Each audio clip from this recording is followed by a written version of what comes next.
Welcome students. अगला video में आप सबका स्वागत है। लास्ट क्लास में आप लोग देखे थे कि रैखिक आवेश घनत्व यानी कि linear charge density lambda, surface charge density and volume charge density, इसके विषय में हम लोग पढ़े थे, डिटेल से पढ़े थे। एक आध उसका एग्जाम्पल भी, न्यूमेरिकल भी एकदम सिंपल सॉल्व किए थे। तो आगे अब उससे आगे हम लोग बढ़ेंगे और आज का चैप्टर बहुत ज़्यादा इम्पोर्टेंट है आप लोग के लिए, तो थोड़ा सा ध्यान दीजिएगा। क्योंकि अब हम लोग विद्युत क्षेत्र और विद्युत क्षेत्र की तीव्रता इसके विषय में पढ़ने जा रहे हैं। काफ़ी इम्पोर्टेंट है। तो चूँकि क्लास में तो बोल के लिखाते थे, यहाँ पे तो दोनों काम करना पड़ रहा है, तो इसलिए एज ए क्लास नोट के तौर पे यह हम आप लोग के लिए लिख दिए हैं। आप लोग इसको जूम करके बोर्ड से आप उतार लीजिएगा, उसके बाद हम इसको एक्सप्लेन कर देंगे सब लोग को। और एक चीज़ ध्यान दीजिएगा कि कंटेंट सब जगह आपको सेम ही मिलने वाला है, थोड़ा बहुत आगे पीछे रहेगा। मेन चीज़ है कि हम आप लोग को रेगुलराइज कर देना चाहते हैं क्लासरूम के माध्यम से, कि हर दिन जैसे 7-8 वीडियो में थोड़ा थोड़ा आप लोग पढ़ लिए होंगे, तो देखे होंगे एक स्टेप हम लोग फॉरवर्ड बढ़ चुके हैं, आगे की ओर बढ़ चुके हैं। तो एक डिसिप्लिन हम लोग लाना चाह रहे हैं। धीरे धीरे हर एक वीडियो में आप लोग कुछ न कुछ सीखते जाइएगा। तो सबसे पहला काम है कि आप लोग बोर्ड से देख लीजिए। सबसे पहले विद्युत क्षेत्र, इलेक्ट्रिक फील्ड, और इसको कहते हैं किसी विद्युत आवेश अथवा आवेशों के समुदाय के चारों ओर का वह क्षेत्र जिसमें कोई अन्य आवेश एक विद्युत बल अनुभव करता है, विद्युत क्षेत्र कहलाता है। केवल परिभाषा आपको पहले नोट कर लेना है। कई आवेशों के उपस्थित होने पर सभी के विद्युत क्षेत्र परस्पर अध्यारोपित हो जाते हैं। तो सुपरपोजिशन चार्ज का भी बताए थे, उसी तरह से इलेक्ट्रिक फील्ड भी सुपरपोज्ड होगा, सभी का इलेक्ट्रिक फील्ड वेक्टर सम हो जाएगा। तो उस पर चर्चा करेंगे, पहले आप नोट कर लीजिए, हम नोट जल्दी से करवा देना चाह रहे हैं। अगला है विद्युत क्षेत्र की तीव्रता, इलेक्ट्रिक फील्ड इंटेंसिटी। तो अक्सर आप लोग भ्रमित होइएगा, कहीं पे विद्युत क्षेत्र रहेगा, कहीं पे विद्युत क्षेत्र की तीव्रता, लेकिन मेन इसी का यूज हम लोग करते हैं, तो उस पर भी चर्चा करेंगे। पहले सब लोग नोट कर लीजिए। तो विद्युत क्षेत्र में किसी बिंदु पर रखे धन परीक्षण आवेश पॉजिटिव टेस्ट चार्ज पर लगने वाले बल तथा धन परीक्षण आवेश के परिमाण की निष्पत्ति या अनुपात कर लीजिए को उस बिंदु पर विद्युत क्षेत्र की तीव्रता कहते हैं, जो कि हो गया E बराबर F/Q0। तो इसको नोट कर लीजिए। इसका बहुत सिंपल परिभाषा भी हम लोग बताएंगे आपको आगे, जस्ट कि force experience by a unit positive test charge, यानी कि इकाई धन परीक्षण आवेश के द्वारा जो बल महसूस किया जाता है उसी को हम लोग कहते हैं विद्युत क्षेत्र की तीव्रता, इलेक्ट्रिक फील्ड इंटेंसिटी। यह एक वेक्टर क्वांटिटी है, ध्यान रखिएगा। तो आवेश एक अदिश राशि है, विद्युत क्षेत्र की तीव्रता या विद्युत क्षेत्र एक सदिश राशि है। सदिश राशि है तो इसको जोड़ने घटाने सभी क्रियाकलाप के लिए वेक्टर का नियम का प्रयोग हम लोग को करना होगा। तो सबसे पहले काम आप लोग को है कि यह आप नोट कर लीजिए, फिर हम लोग एक्सप्लेन करते हैं। बहुत सिंपल चीज़ है लेकिन बहुत इम्पोर्टेंट है। अभी से आगे के जितना भी चैप्टर हम लोग चलेंगे पढ़ेंगे, सभी में विद्युत क्षेत्र, इलेक्ट्रिक फील्ड इंटेंसिटी और इसका एप्लीकेशन आते रहेगा। तो इस चीज़ को समझ लेना बहुत इम्पोर्टेंट है। तो उम्मीद करते हैं कि आप लोग नोट कर लीजिएगा पॉज करके। उसके बाद हम लोग थोड़ा सा इसको समझते हैं।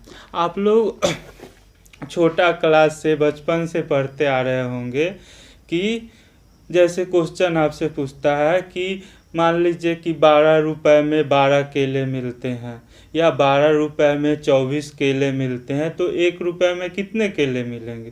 क्या करते हैं आप लोग, लिखते हैं, इसको हम मिटा रहे हैं थोड़ा सा।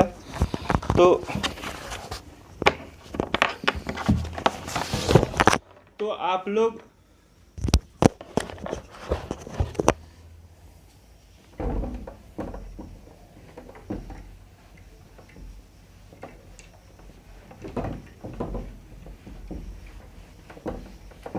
तो अगर आपसे कोई क्वेश्चन पूछ रहा है कि 12 रुपए में 12 केले मिल रहे हैं, तो लिखते हैं इस तरह से, चूंकि 12 रुपए में 12 या 24 केला मिल रहा है तो लिखेगा 24 केला। इसलिए 1 रुपया में कितना केला मिलेगा?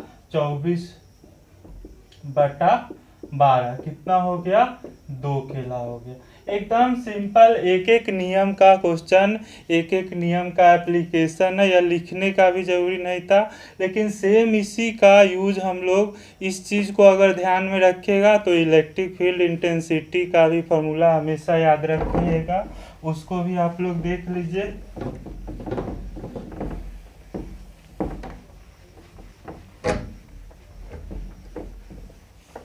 तो मान लीजिए कि यहाँ पे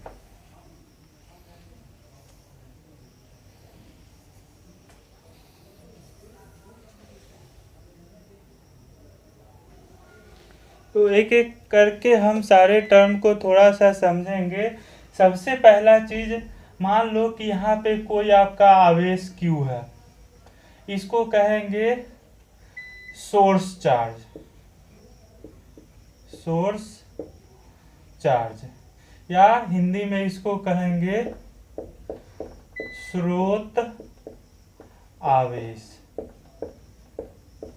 थोड़ा सा ध्यान दीजिएगा। अब इस स्रोत आवेश के समीप हम कोई टेस्ट चार्ज रखते हैं। मान लीजिए यहाँ पे एक स्मॉल पॉजिटिव चार्ज हम टेस्ट चार्ज लाए Q0। तो सबको पता है कि अगर यह पॉजिटिव है यह भी पॉजिटिव है, दोनों में क्या लगेगा? कूलम्ब बल लगेगा, और वह कैसा होगा? प्रतिकर्षण का बल लगेगा। तो यह चार्ज इस पर बल लगाएगा। तो मान लीजिए कि यह स्रोत आवेश जो है, सोर्स चार्ज आपका Q है, उसके कारण किसी धन परीक्षण आवेश जो कि कन्वेंशनली बहुत छोटा लिया जाता है और इस पे बल लग रहा है F। ध्यान से समझिएगा।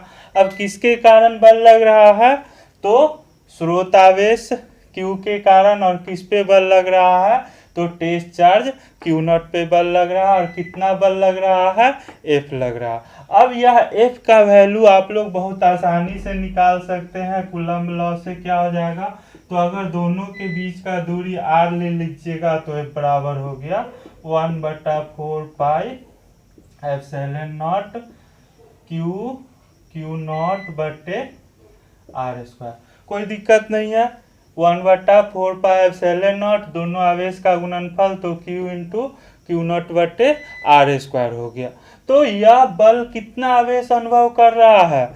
Q0 आवेश अनुभव कर रहा है। लेकिन इलेक्ट्रिक फील्ड इंटेंसिटी की परिभाषा अगर देखिएगा तो वह कह रहा है कि इकाई धन आवेश पे, यानी किसी आवेश या आवेश का समुदाय रहेगा तो सबका इलेक्ट्रिक फील्ड अलग अलग निकल के और सब आपस में अध्यारोपित हो जाएगा, वेक्टर सम हो जाएगा। तो पहले हम लोग एक आवेश के लिए निकालना सीख लेंगे तो बहुल आवेश के लिए भी निकल जाएगा। तो अगर कोई स्रोत आवेश Q है और उससे R दूरी पर कोई टेस्ट चार्ज आपका Q0 रखा गया है, तो इसके कारण अगर इस Q0 पर, जो कि आपका परीक्षण आवेश है, उस पर बल F लग रहा है। F का वैल्यू कूलम्ब लॉ से क्या हो गया? 1/4 पाई एप्सिलॉन नॉट Q0 बटे R²। अब सेम यह परिभाषा पे ध्यान दीजिए कि अगर 12 रुपए में 24 केला था तो 1 रुपए में आपका कितना हो गया? 24/12, यानी कि 2 केला। तो यहाँ पे हमको निकालना है, लिखते हैं कि चूंकि Q0 आवेश पर लगने वाला बल F है, केवल मैग्नीट्यूड ले रहे हैं F का, तो इसीलिए एकांक धन आवेश यानी इकाई आवेश पर लगने वाला बल कितना हो जाएगा? F/Q0 हो जाएगा। कोई दिक्कत नहीं है। और इसी F/Q0 को विद्युत क्षेत्र की परिभाषा से क्या लिख देते हैं? तो E बराबर F/Q0, यानी एकांक धन आवेश पे लगने वाला बल हो गया F/Q0, जिसको कि हम कहते हैं विद्युत क्षेत्र की तीव्रता ई कहते हैं, जो कि एक सदिश राशि है, वेक्टर क्वांटिटी है। एक बार फिर से समझ लीजिए, या आपका स्रोत आवेश Q है और इसके समीप एक धन परीक्षण आवेश Q0 को रखे हैं। This is your test charge. तो चूंकि Q0 आवेश पे लगने वाला बल F है, इसलिए इकाई आवेश पे कितना लगेगा, F बटा Q0। F का वैल्यू आपने निकाल लिया है 1/4πε0 Q0 बटे r²। तो अब यहाँ से आप लोग देखेंगे कि E बराबर F बटा Q0 हुआ। अब F के जगह पे आप लिख सकते हैं 1/4πε0 Q0 बटे r², और बटा में यह क्या हो गया, Q0 हो गया। देखिएगा Q0 से Q0 कट गया और E का मान हो गया 1/4πε0 Q बटा r²। एग्जाम में आप लोग को यह निकालने के लिए भी पूछेगा। बुक में कई तरह से देता है, स्टूडेंट को दिक्कत होता है, नहीं समझ में आता, तो हम एकदम यह अकेला वाला याद रखेगा और उसके बाद केवल टर्म याद रखना है। स्रोत आवेश है या धन परीक्षण आवेश है या टेस्ट चार्ज है। तो स्रोत आवेश से r दूरी पर रखे धन परीक्षण आवेश को, इसके कारण अगर बल F लगा, F का वैल्यू कौन दे दिया, तो कूलम्ब लॉ से F बराबर हो गया 1/4πε0 Q0 बटे r²। तो चूंकि Q0 आवेश पे लगने वाला बल F है, इकाई आवेश पे कितना लगेगा, F बटा Q0। और विद्युत क्षेत्र की परिभाषा से यही F बटा Q0 को कहते हैं विद्युत क्षेत्र की तीव्रता, जिसका सिंबल E है, जो कि एक क्या है, सदिश राशि है। E एक सदिश राशि है। तो E का वैल्यू निकाल लेते हैं हम लोग। F बटा Q0 है, F का वैल्यू रख दिए 1/4πε0 Q0 बटे r², और बटा में Q0 हुआ, Q0 से Q0 कट गया और E का वैल्यू आ गया 1/4πε0 Q बटा r²। इसको अच्छा से समझ लीजिए, काफ़ी यूज हम लोग लेंगे। तो यहाँ पे आपको देखना है कि हमने जो निकाला किसी आवेश या स्रोत आवेश Q से r दूरी पे विद्युत क्षेत्र की तीव्रता E का मान निकाला कितना, 1/4πε0 Q बटा r²।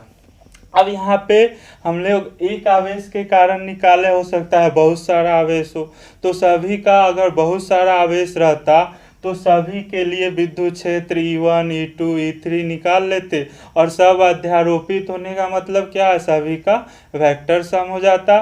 तो रिजल्टेंट इलेक्ट्रिक फील्ड क्या हो जाता, तो रिजल्टेंट इलेक्ट्रिक फील्ड मान लीजिए E बराबर हो जाता E1 plus E2 plus E3, इस तरह से डॉट डॉट डॉट En।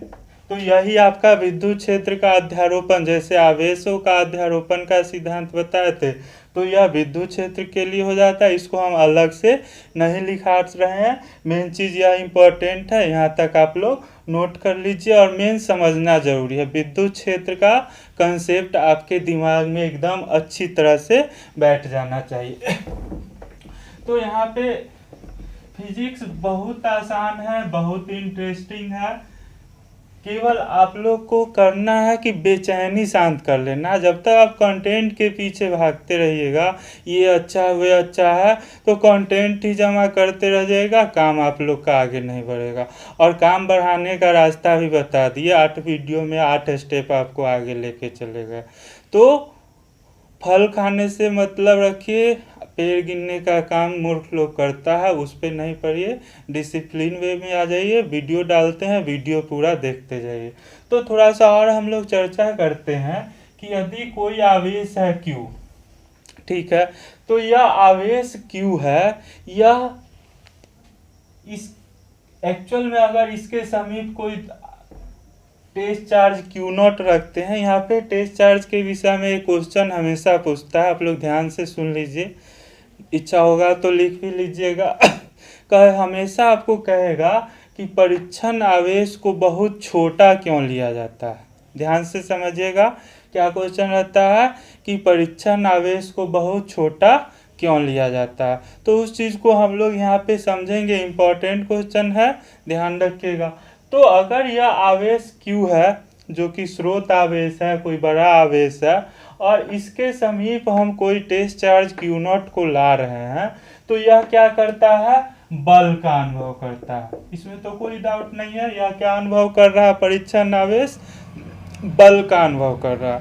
तो इन दोनों के बीच तो कोई फिजिकल कांटेक्ट नहीं है, फिर भी यह बल का अनुभव कर रहा है। इसका मतलब क्या हुआ, तो यह जो बल F है वास्तव में यह 2 स्टेप प्रोसेस है, 2 चरण में प्रक्रिया हो रही है।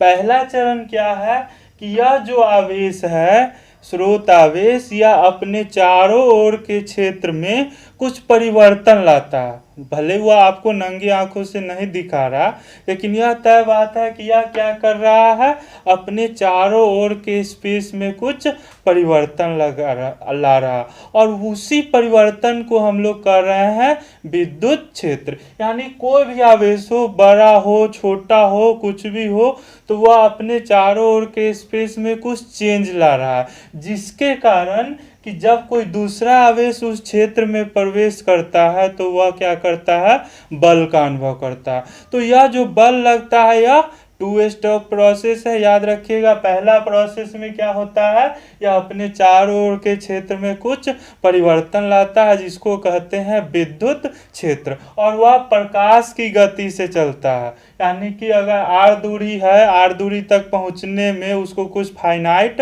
समय लगेगा, और चूंकि प्रकाश का वेग बहुत ज़्यादा है, c का मान 3 लाख किलोमीटर प्रति सेकेंड है, फिर भी अगर आपको कहेगा कि अगर कुछ डिस्टेंस पहुंचना है तो उसको कितना समय लगेगा, तो वह दूरी में आप किससे भाग दे दीजिएगा, प्रकाश के वेग से भाग दे दीजिएगा। हालांकि बहुत कम समय लगेगा, वह तत्क्षण ही आपको प्रभावित महसूस होगा। तो यह ध्यान रखना है कि कोई स्रोत आवेश है या कोई भी आवेश है, वह क्या कर रहा है, अपने चारों ओर के स्पेस में, चारों ओर के क्षेत्र में कुछ चेंज ला रहा है, कुछ परिवर्तन ला रहा है, और उसी परिवर्तन के कारण जब उस क्षेत्र में कोई दूसरा आवेश जैसे यह Q0 आता है, तो वह एक बल का अनुभव करता है, और उसी परिवर्तन को कहते हैं विद्युत क्षेत्र। तो डिफिनीशन तो विद्युत क्षेत्र इलेक्ट्रिक फील्ड का यह है। जबकि विद्युत क्षेत्र की तीव्रता हमेशा कंफ्यूजिंग रहेगा, विद्युत क्षेत्र और विद्युत क्षेत्र की तीव्रता। तो विद्युत क्षेत्र की तीव्रता क्या कहता है कि यदि Q0 आवेश पे लगने वाला बल F है, तो इकाई आवेश पे कितना लगेगा, F बटा Q0, और इसी F बटा Q0 यानी इकाई धन आवेश पे लगने वाला बल, उसको कहते हैं हम इलेक्ट्रिक फील्ड इंटेंसिटी, विद्युत क्षेत्र की तीव्रता E, जिसका मान अभी निकाल के बताया 1/4πε0 Q बटा R स्क्वायर। तो परिभाषा में थोड़ा सा तो डिफरेंस है कि विद्युत क्षेत्र कह रहा है कि आवेश अपने चारों ओर के क्षेत्र में कुछ परिवर्तन ला रहा है, और उस परिवर्तन को विद्युत क्षेत्र कहते हैं। जबकि विद्युत क्षेत्र की तीव्रता क्या है, तो इकाई परीक्षण धन आवेश के द्वारा महसूस किया गया बल है, जो कि क्या होता है, F बटा Q0 वैल्यू, इतना हम निकाल लिए हैं।